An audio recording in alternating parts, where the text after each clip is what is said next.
To our series 10th class series. Last class में मैंने real number पढ़ाया था, एचसीएफ, एलसीएम और हमने प्रूफ करने के लिए सिखाया था कि रूट इरेशनल नंबर, और हमने बताया था कंपोजिट नंबर के लिए। आज का जो क्लास है वो बहुत इंपॉर्टेंट है, पोलिनोमियल। तो पोलिनोमियल तो हम लोग बहुत दिन 7th 8th क्लास से पढ़ते आ रहे हैं। आज मैं थोड़ा सा एक छोटा सा डेफिनेशन बताती हूँ कि पोलिनोमियल बोलते क्या है। Let x be a variable, n be the positive integer, and a1, a2, dot dot dot an be constant. Then f of x equal to an x to the power n plus an minus 1 x to the power n minus 1 dot dot dot a1 x plus a0. Each called polynomial in variable x. अब polynomial जो होता है वो variable होता है, x के form में होता है। तो पोलिनोमियल वेरिएबल इन y के भी हो सकता है, पोलिनोमियल इन वेरिएबल u को भी हो सकता है, एनी वेरिएबल हो सकता है।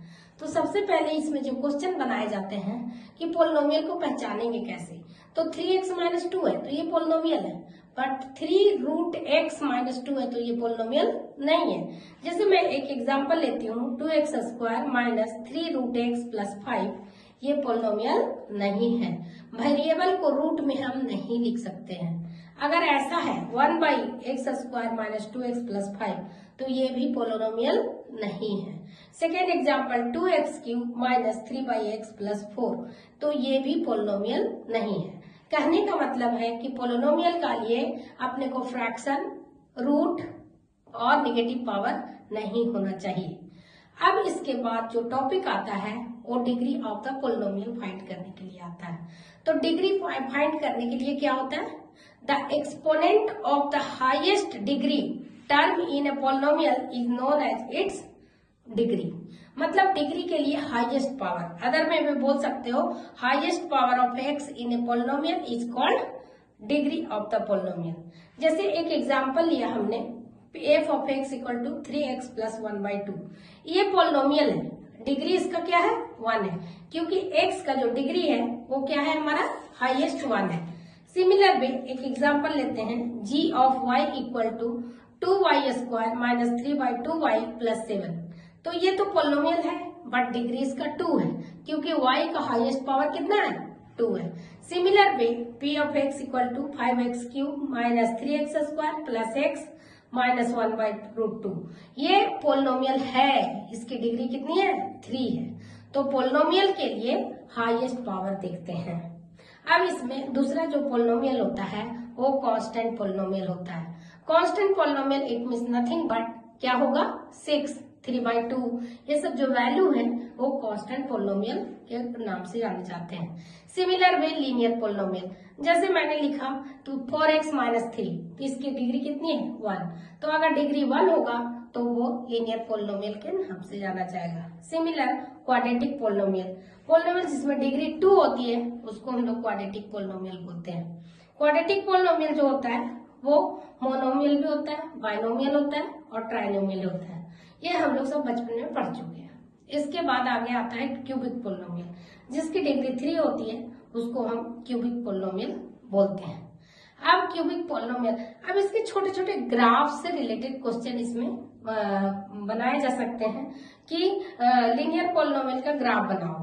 तो लीनियर पोलिनोमियल का ग्राफ बनाने के लिए एक नंबर लाइन ड्रॉ करो और मान लो कि एक इक्वेशन है y equal to ax plus b, तो इसका जो x इक्वल टू 0 रखो या y इक्वल टू 0 पुट करो, तो x की वैल्यू -b/a होगा, तो इसका एक क्या होगा स्ट्रेट लाइन होगा। सिमिलर पे हम क्वाड्रेटिक पोलिनोमियल का भी ग्राफ ड्रॉ करते हैं, और वो क्वाड्रेटिक पोलिनोमियल का जो ग्राफ होता है अपने को नंबर ऑफ रूट्स फाइंड करने में हेल्प करता है। तो सबसे पहले क्वाड्रेटिक पोलिनोमियल का ग्राफ होता कैसा है, वो पैराबोलिक पाथ फॉलो करता है।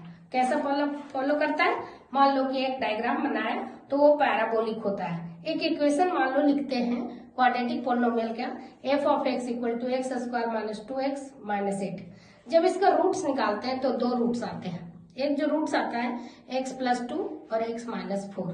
अब इसको इक्वेट करते हैं, x प्लस 2 इक्वल टू 0 आया तो x इक्वल टू कितना आया -2, और वो x इक्वल टू 4 आया। इसको हम नंबर लाइन पर रिप्रेजेंट करते हैं और पैराबोलिक रिप्रेजेंटेशन करते हैं। ये अपवर्ड डायरेक्शन में होगा। क्यों होगा अपवर्ड डायरेक्शन में? क्योंकि दोनों रूट्स कितने आए? पॉजिटिव आए। मतलब कि जो कह सकते हो कि एक्स स्क्वायर की कोएफिशिएंट क्या है? पॉजिटिव है, 1 है, तो ये अपवर्ड होगा। अगर एक्स स्क्वायर माइनस होगा तो डाउनवर्ड होगा इसका ग्राफ। जैसे मैं एक एग्जांपल ले रही हूँ, f of x equal to 3 minus 2x minus x square. तो माइनस एक्स स्क्वायर का कोएफिशिएंट -1 है, तो इसका जो क्वाड्रेटिक पॉलिनोमियल का ग्राफ जो होगा ये डाउनवर्ड डायरेक्शन में होगा। तो हम इनसे रूट्स फाइंड करते हैं कि ये रूट्स कैसे कैसे कंडीशन में आएंगे, कि इक्वल रूट्स होगा, डिस्टिंक्ट रूट होगा, कैसा होगा। तो ये तो हम किस में पढ़ेंगे? क्वाड्रेटिक चैप्टर में। अभी हमारा मेन मुद्दा है कि रूट्स फाइंड करने के लिए relationship between zeros and coefficient of the polynomial, relationship find करना है अपने को। तो रिलेशनशिप फाइंड करने के लिए एक फॉर्मूला होता है, सम दो कोई भी रूट्स होते हैं तो दो, एक सम ऑफ रूट्स होता है और एक प्रोडक्ट ऑफ रूट्स होता है। तो एक स्टैंडर्ड इक्वेशन मैं लिख रही हूँ, A x square plus B x plus C. तो इसमें सम ऑफ जीरोस जब निकालोगे, अल्फा प्लस बीटा निकालोगे तो माइनस बी बाई ए आएगा, और प्रोडक्ट ऑफ जीरोस निकालोगे तो सी बाई ए आएगा। अब इनसे हम देखते हैं, एक इक्वेशन के थ्रू समझते हैं कि f of x equal to 6x square minus x minus 2 है। यहाँ पे standard equation a x square plus B x plus c से क्या करते हैं? इक्वेट करते हैं। तो a की वैल्यू 6 आया, b की वैल्यू -1 आया और c की वैल्यू -2 आया। तो यहाँ पे अल्फा प्लस बीटा की वैल्यू -1/6 हो जाएगा और अल्फा इंटू बीटा की वैल्यू -1/3 आ जाएगा। तो इस तरह से जीरोस ऑफ द पॉलिनोमियल हमने निकाल लिया, दो, एक सम ऑफ रूट्स और एक प्रोडक्ट ऑफ रूट्स।